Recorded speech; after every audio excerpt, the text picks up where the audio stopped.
Leo familia ya Mzee Kikala imekutana na changamoto baada ya Chiku kuja akiwa ana hasira sana.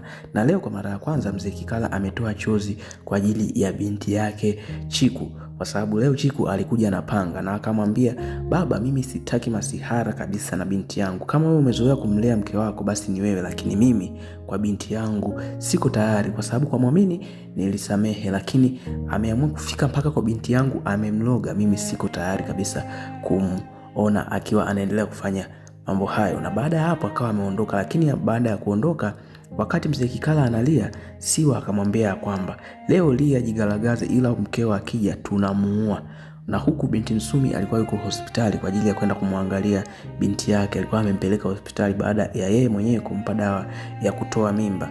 Na huku maneno ambayo alikuwa anaongea, alikuwa anasema ya kwamba anaichukia familia ya Mzee Kikala kwa sababu ya issue ambayo ilitokea kwa binti yake wa kwanza ambaye ni Tabu. Lakini pia sio hivyo tu, anachukia pia kwa hili ambalo limetokea kwa Mwamini.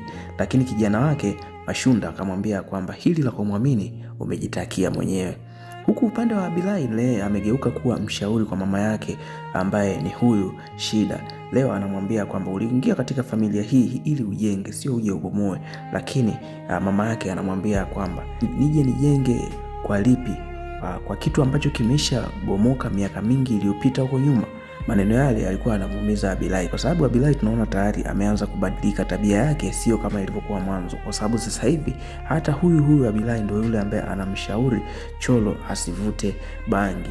Huku kwa upande wa Mashavu kimewaka, kwa sababu mengi alikuwa amefichwa na Awadhi, na leo kuna kitu amegundua. Ukizingatia Awadhi ni kwamba ana familia ambaye ni mke wake wa kwanza, lakini pia ana nyumba nzuri tu ambayo sio hiyo ambayo anaishi kwa sasa.